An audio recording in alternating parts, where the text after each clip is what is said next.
On a encore des nouvelles de Rima Hassan. Rima Hassan qui est de retour, et surtout j'aurais démarré cette émission par quelque chose qu'on a trouvé grâce aux équipes d'Europe 1 et aux équipes dont Marche sur la tête. Figurez-vous, on parle beaucoup du pass culture dans cette émission, puisque on se rappelle que bien sûr le Puy du Fou n'avait pas le pass culture. Absolument. Alors que la fête de l'UMA possède le pass culture, et d'autres événements qui l'ont alors qu'ils ne devraient pas l'avoir. Et il y a un événement anti-Europe 1, anti-CNews, anti-Vincent Bolloré, accessible grâce au pass culture. Oui. Et en cherchant sur le site, on a découvert qu'il était possible de participer au festival Longueur d'onde, pop fascisme, l'extrême droite dans les médias. En gros, il s'agit d'un événement anti-Europe 1, anti-CNews. L'affiche ne laisse aucun doute, voilà. Et c'est vrai que c'est complètement fou, ça, Gauthier Lebray. Alors, on se posait la question la semaine dernière si le pass culture était un pass idéologique. Je pense qu'on commence à avoir un faisceau d'indices graves et concordants, comme on dit. Là, oui, on est d'accord. Alors, est-ce que vous voulez que je vous décrive l'événement, allez-y. pitch. Alors, pop fascisme. Quelle diffusion des idées d'extrême droite sur Internet? Combien de vues se transforment en voix pour le Rassemblement national? Comment en est-on arrivé là? Plongé dans le pop fascisme, cette extrême droitisation des esprits qui joue avec les codes de la culture populaire en ligne et infiltre l'époque. Comment l'extrême droite a gagné la bataille culturelle sur Internet? Le premier ouvrage de Maxime Massé et Pierre Plotu. C'est pas qui c'est. Journaliste à Libération, c'est toujours les mêmes. Paru aux éditions Divergence, décrypte comment les idées de l'extrême droite se sont progressivement répandues dans les médias. Maxime Massé, je crois qu'il était kiné lui. À la base, ostéo. Journaliste spécialisé dans la couverture de l'extrême droite et de sa marge radicale, partagera des éléments de réponse lors d'un échange avec Jean Lebrun. Jean Lebrun qui c'est des petits beurres à la base. Qui est journaliste qui présente l'émission La Marche de l'Histoire tous les jours sur France Inter. Très bien. Voilà. Donc c'est France Inter et Libération. C'est un featuring. France Inter, Libération. C'est les Avengers de la musique. C'est les Avengers du wokisme. Les Avengers, franchement, des donneurs de leçons. C'est magnifique. Là, quand ils se mettent ensemble, c'est un duo. Il y a eu Hélène Ségara et l'autre là, comment il s'appelle là, le ténor. Merci. C'était celui qui était aveugle. Oui, bien sûr. Il s'appelait, je ne sais plus comment. Bocelli. Excusez-moi, heureusement que vous êtes là, les mecs. Franchement. Non, mais j'étais en train de réfléchir à ce que disait Gauthier. J'étais pas vraiment d'accord avec lui. Sur quoi? Sur ce pass culture, sur le fait que c'était un scandale. Bien sûr que c'est un scandale. Mais pourquoi tu es d'accord avec alors ça? Attention, Géraldine Maillet, elle va bientôt quitter X. Je peux vous dire, elle va rejoindre Nagui et Marianne James. Ça va nous faire tout drôle. Quand elle va annoncer qu'elle va quitter X, j'ai vu aujourd'hui que Marianne James, je savais même pas qui c'était. Moi, Marianne James, je connaissais James West, Non mais franchement, Weston. Non mais franchement, Marianne James annonce, elle a fait une vidéo et tout pour annoncer à ses fans. Elle a deux fans qui ont vu la vidéo. Elle a dit qu'elle quittait X. Vous imaginez l'ego de ces gens? Non mais pour imaginer que ça intéresse qui que ce soit, parce que ça rejoint tout ça. Ça veut dire que là, elle pense qu'il y a Elon Musk, il va être comme ça, on va dire, regarde, Elon, on peut se voir une petite seconde? Regarde ce qui vient de tomber. What? Marianne James. Branle-bas de combat. Marianne James qui réunion de crise. Non mais réunion de crise.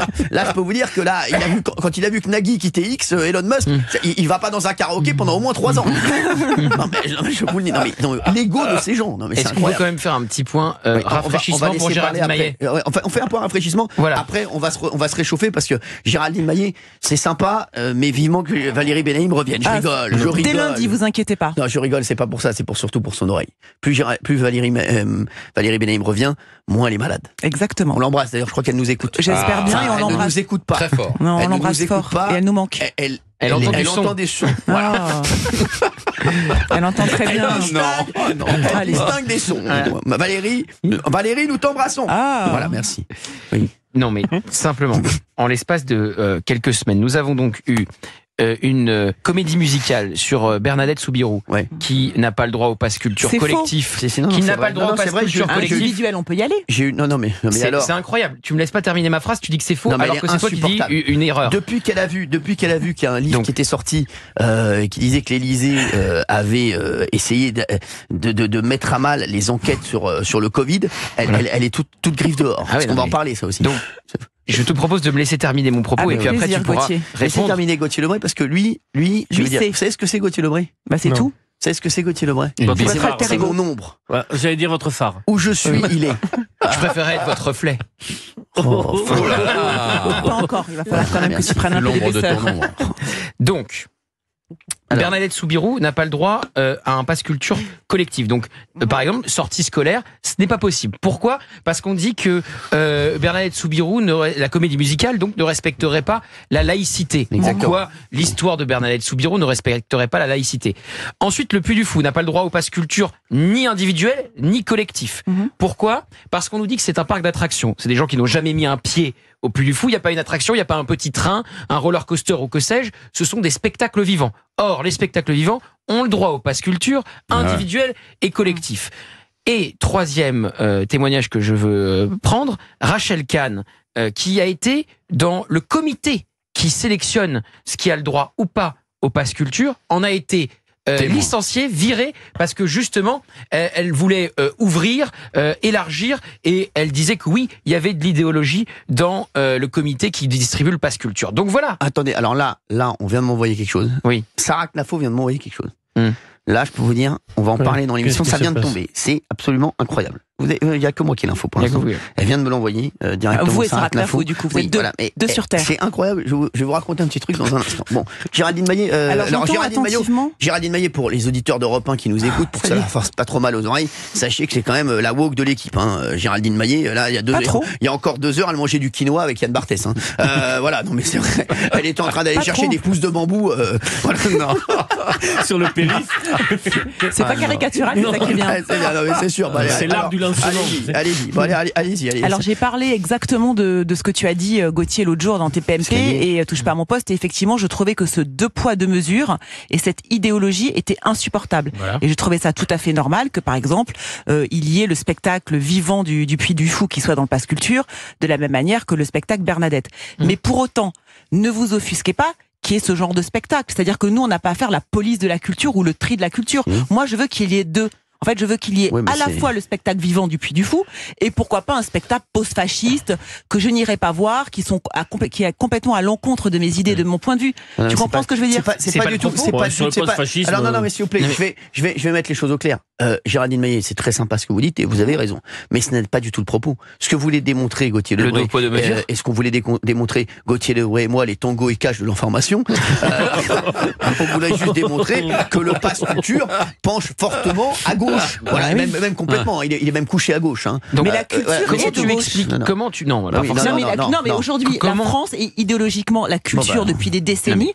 Elle nous broie et elle est à gauche. C'est pour ça que Mélanie se bat pour mettre justement dans les instances culturelles des gens de droite, parce qu'elle dit qu'on ne peut pas gagner le pouvoir si on laisse la culture à la gauche. Au Sénat, Rachida Dati a dit la semaine dernière au Sénat qu'elle voulait faire évoluer le comité qui sélectionne le pass culture. C'est bien qu'il y a un 2 poids 2 mesures. Comment tu expliques que la fête de l'UMA est une soirée anti-Bolloré y soit et que le Puy du Fou n'y soit pas, si ce n'est pas de l'idéologie. Je vais juste mettre en place, les chéris, vous savez, comme dans le code de la route, je vais mettre en place, on marche sur la tête, un code.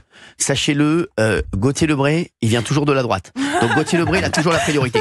Voilà, d'accord ? Donc quand Gauthier Lebray parle, il est prioritaire. On le laisse passer. Merci. Voilà, c'est normal, c'est comme ça. Mais en plus, là, Cyril, j'ai même pas l'impression de tenir un propos de droite. Non, pas du tout. Quand je dis simplement, pas du tout. Non, pas juste. C'est factuel. Mais c'est souvent, de dire. Vous savez, même quand vous avez des propos de droite, ils sont justes. Merci. Mais ça peut m'arriver de temps en temps. Pas trop souvent non plus. C'est juste factuel que de dire je regarde les événements qui ont le droit au pass culture et ceux qui n'y ont pas le droit. Je remarque que les événements les plus extrémistes de gauche ont le droit au pass culture et que des parcs qui font simplement du spectacle vivant n'y ont pas droit. Voilà, c'est tout. Non, parce qu'il paraît qu'il y avait un aigle qui était de droite. mais d'ailleurs, moi je vais te dire, je ne comprends pas, puisque je vais relancer le débat. Pour moi, le pass culture, ça porte bien son nom, c'est pour la culture.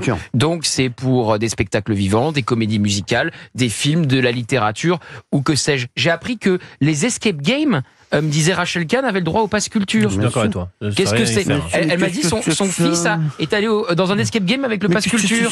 Mais qu'est-ce que c'est que ça ? Mais moi je suis pas pour, je suis désolé, que la fête de l'UMA ait le droit au pass culture, comme je suis pas pour que des événements d'extrême gauche anti-Bolloré aient le droit au pass culture. Je suis pour que ça soit des spectacles. Le Puy du Fou, c'est du spectacle. Doit avoir droit au pass culture. Et la littérature, une comédie musicale. D'accord. Complètement. Mais donc tu mets le Puy du Fou, mais t'enlèves la fête de l'UMA. Mais la fête de l'UMA, excuse-moi, c'est devenu un événement. C'est une fête politique. Mais c'est devenu un événement politique. Non, mais c'est un événement politique. Une fois. Mais c'est un événement politique. Mais il y a le syndicat de la magistrature qui fait des tables rondes contre les violences policières. J'ai croisé Marc Lavoine là tout à l'heure. Il s'est produit à la fête de l'humain. Oui. J'y étais, c'était un concert formidable. Et alors, mais il se produirait pas au Puy du Fou. Parce que voilà. Non, moi ce que je veux dire aussi, c'est la fête de l'humain. Tu ne pourrais pas avoir Michel Sardou. Pourquoi ? Parce qu'il est de droite. Exactement. Donc arrête de me dire que c'est ouvert à tout le monde. Tu es d'accord qu'on conserve la fête de l'humain et qu'on fait rentrer le Puy du Fou ? On fait rentrer le Puy du Fou, mais on supprime la fête de l'humain. Ah oui, voilà. Alors moi, je suis comme lui. Je suis sur la même ligne que lui. Oui. Bah bien sûr. Et dans les livres, c'est toi qui vas faire le tri, alors Gauthier aussi. Parce que dans les livres, il y a tout. Par exemple, dans le Pass Culture, on peut acheter la littérature de Philippe de Villiers. Mais très bien. Bon, alors on peut aussi acheter la littérature de gens de gauche ou d'extrême gauche. Mais ça n'a rien à voir. Ça n'a rien à voir. Ça n'a rien à voir. Ça n'a rien à voir. Ça n'a rien à voir. Les livres, on va pas commencer à. Mais là, excuse-moi.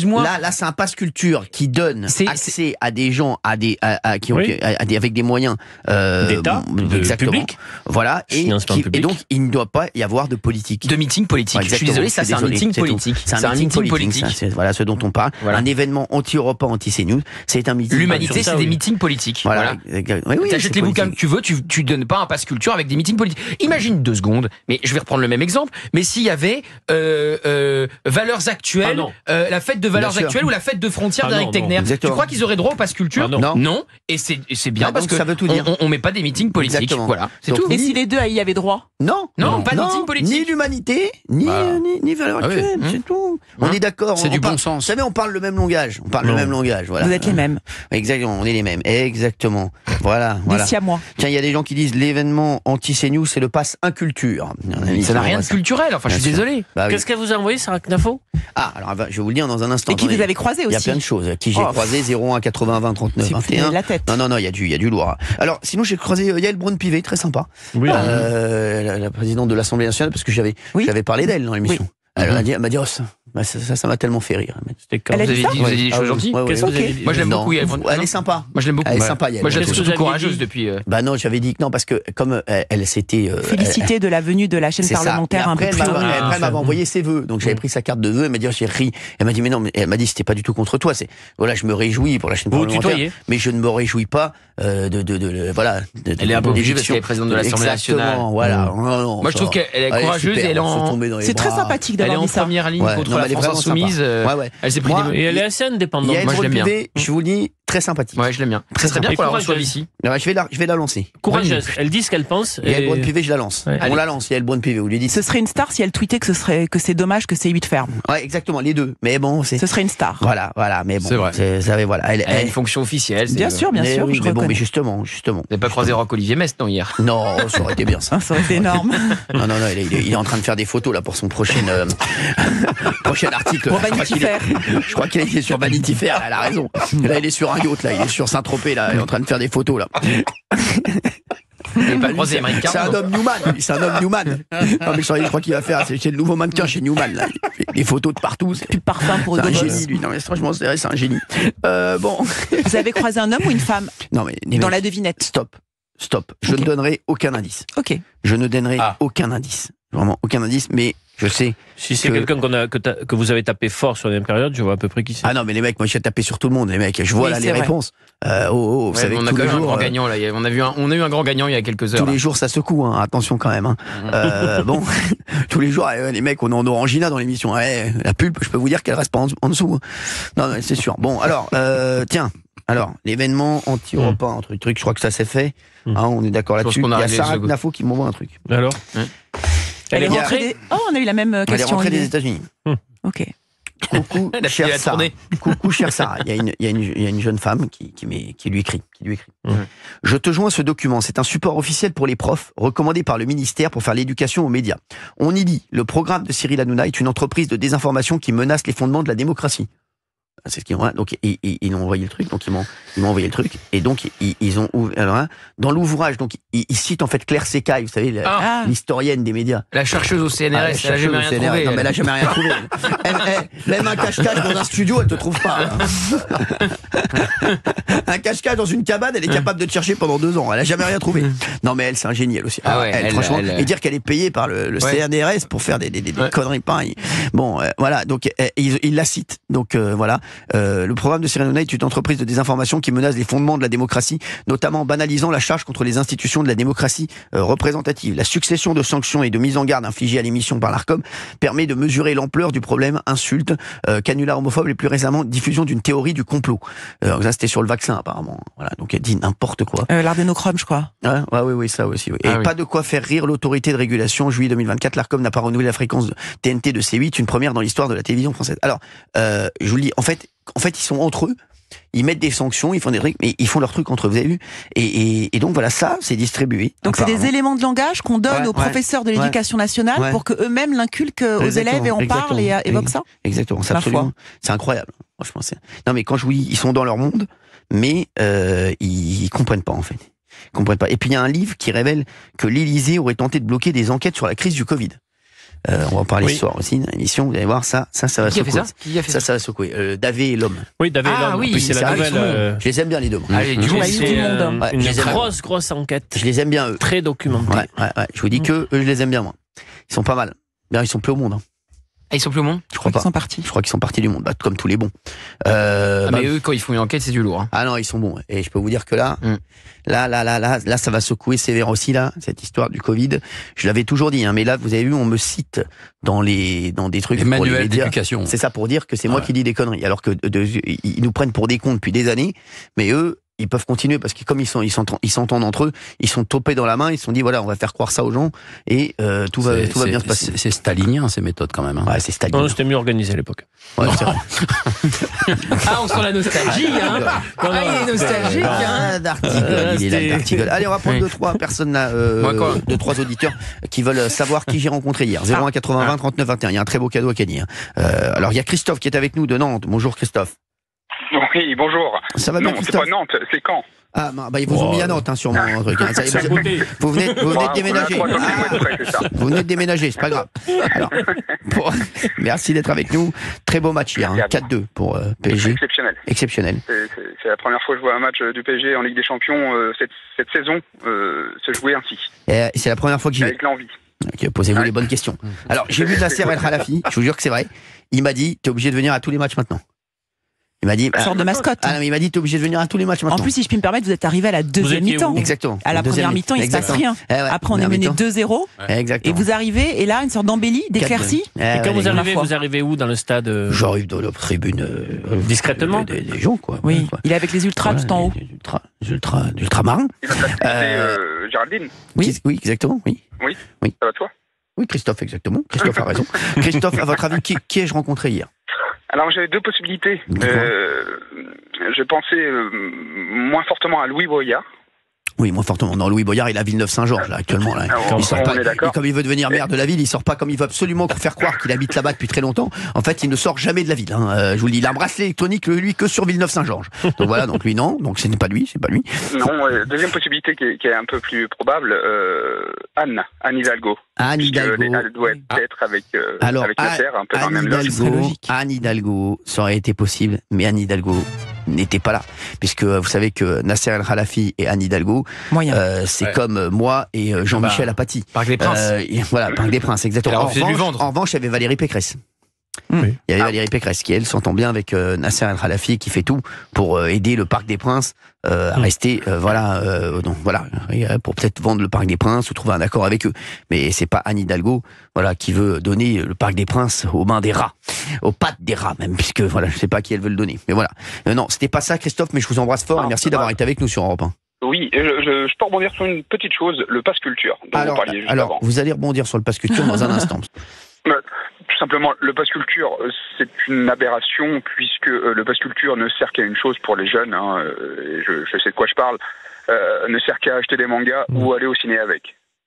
Le pass culture, il serait réellement utile que si on pouvait aller sur des musées ou des opérations vraiment particulières. Mais mis à part du cinéma et des livres type manga, ça ne sert qu'à acheter ça. Donc je pense qu'il devrait revoir la chose. Je suis complètement d'accord. Non, mais c'est sûr. C'est vrai que de toute façon, il y a tellement de choses à revoir. Surtout, Christophe, on se rend compte que le pass culture, on voit comment ça, on vient de voir comment ça fonctionnait. C'est très idéologique. Donc c'est ce qui nous dérange. C'est attiré par la gauche. C'est régi et traité par la gauche. C'est exactement ça. Et c'est vrai que non, c'est incroyable. C'est un peu comme tout. Hein. Vous savez, ce qui est fou, c'est que il y a quand même pour moi une majorité de gens qui pensent pas comme eux, mais ce sont quand même ces minorités-là qui gèrent le pays quand même, hein. Parce que dans les administrations, dans les trucs comme ça, c'est beaucoup de gens qui sont pour moi les représentants du wokisme, et c'est pour ça que Donald Trump s'attaque à ça, et il sait que c'est un mal très profond dans son pays aussi, et c'est pour ça qu'il est en train de faire le ménage drastiquement, et je pense que c'est ce qu'il va falloir faire en France si on veut avancer. Enfin, moi, c'est ce que je pense. Mélanie a fait ça dans toutes les télévisions publiques en Italie. Voilà, bien fait. Bravo. Ils ont été mis en avant en France pendant des années et des années. On a tapé sur la tête du FN. Et on voit ce que ça a donné, Christophe. Hein. On peut pas dire que ça a été un succès pour eux. Hein. Non, mais si les mecs, ils avaient gagné 15 Roland Garros comme Nadal, j'aurais rien dit. Mais bon, les mecs, ils perdent au premier tour de tous les tournois. C'est chèvre. Chaque année. C'est des peintres. Non, mais c'est vrai, c'est des peintres atomiques. C'est des peintres. Non, mais franchement, on est d'accord, Christophe, franchement. Mais oui, mais ce sont des gens qui, avec leurs études et leur posture, ne se mettront jamais en question. Exactement, c'est ça. Ils sont tellement sûrs d'eux. Un nouveau Trump, un Trump français, voilà, qui mettrait un coup de pied un peu dans la fourmilière, qui permettrait peut-être de revoir ça différemment. Ah oui. Mais on peut pas. Moi, c'est pas un coup de pied dans la fourmilière que je vais mettre, moi. C'est un coup de boule. Non, mais franchement. Bah oui, en 2027, il y a de la place. Ah, mais, non, mais je vous jure que c'est insupportable. Je suis complètement d'accord avec vous, Christophe. C'est fou. C'est absolument incroyable. Oui, Géraldine. Là où je suis pas d'accord avec vous, Christophe, même si je suis d'accord sur le côté biaisé, idéologique depuis le début. De toute façon, la culture appartient à la gauche depuis Mitterrand. Hein. On a beau tergiverser. Mitterrand, il nous a bien fait chier. Tout le financement de la culture, le financement des films, le CNC. Mitterrand, ça a été ce qui nous est arrivé de pire. Bah oui. Non. C'est bien sûr que si. Pour moi, il y a eu Mitterrand et le Covid. Je les mets au même niveau. Non. Ceux qui ont la carte, ceux qui n'ont pas la carte, bien évidemment. Malgré tout, ça fait beaucoup de mal. Mais bon, au-delà de ça, vous dites en gros, oui, le pass culture. Après, on a le droit d'être contre le pass culture, mais ça a servi que, par exemple, à acheter les mangas et à aller au cinéma. Il faut voir qu'on n'est pas égaux face à la culture. Il y a des familles où des extractions sociales plus, on va dire, moins privilégiées, qui n'ont pas la possibilité d'aller au cinéma, et c'est déjà une première possibilité. Oui, quand on va voir Simone au cinéma, ça peut être de la culture. On apprend sur l'histoire de France et tout ça. Non, mais il en convient ça, Christophe. Mais... oui, j'entends, mais quelqu'un qui est comme le dit Géraldine, et je le comprends, qui est financièrement moins aidé, vous pensez réellement qu'il va aller voir Simone? Il va pas plus aller voir le dernier Batman? Bah, il a raison. Je le vis tous les jours. Je le vois. Ouais. Mon enfant a 17 ans, il est au lycée, et ses potes et autres. Batman, c'est de la culture populaire, et il faut pas avoir de mépris. C'est-à-dire qu'il y a du blockbuster, et puis quand on va voir Batman, il y a des bandes annonces pour des films plus auteurs, et au moins c'est une sorte d'ouverture sur un autre monde. Donc là-dessus, moi je serais plus mitigé que vous. La culture, c'est pour me cultiver, pour moi. Désolé, Géraldine, on n'est pas d'accord. On n'est pas non plus en désaccord. Vous savez, moi je suis très souvent pas d'accord avec elle. Ça ne m'empêche pas de la voir quasiment tous les jours. En fait, pour vous dire, je l'apprécie tout autant que vous. Vous savez, Géraldine Maillet, pour moi, c'est comme les épinards. J'aime pas les voir, mais bon, je suis obligé d'en manger tous les jours. Non, soit le pass culture résiste à l'idéologie et on le maintient, soit il n'y résiste pas et on le supprime. Exactement. C'est aussi simple que ça. Voilà. Moi, ce qui me dérange, Gauthier, c'est il ne doit pas y avoir d'idéologie dans le pass culture. Mais on est sur la même ligne, on est raccord. Oui, ça vous savez. C'est la diagonale du bonheur. Vous êtes comme les frites. Ah bon? J'aimerais les voir tous les jours, mais malheureusement, j'en mange que pour me faire plaisir. Voilà, merci. D'accord, je vais réfléchir sur cette analogie. Oui, ça veut dire que Géraldine Maillet va passer beaucoup plus de temps avec moi. Merci. Moi, je suis les épinards, donc merci. Il y a toujours dernier point, vraiment, TPMP, refait les débuts où ça partait en vrille pendant 10 minutes, un quart d'heure. Ah bah ça va me faisait tellement de bien à rire après une journée de travail. Et après on revient sur du sérieux, mais franchement ça manque. Ah bah oui. Hier avec Mister France, c'était compliqué. Oui, Géraldine, c'était limite quand même. C'était limite, c'était compliqué. Mais je vous embrasse très fort. Merci d'avoir été avec nous. Merci pour tout. Merci. Au revoir, bon courage. Bonne suite. Allez, on va se retrouver dans un instant là. On va faire une petite pause d'1 minute sur Europe 1. À tout de suite.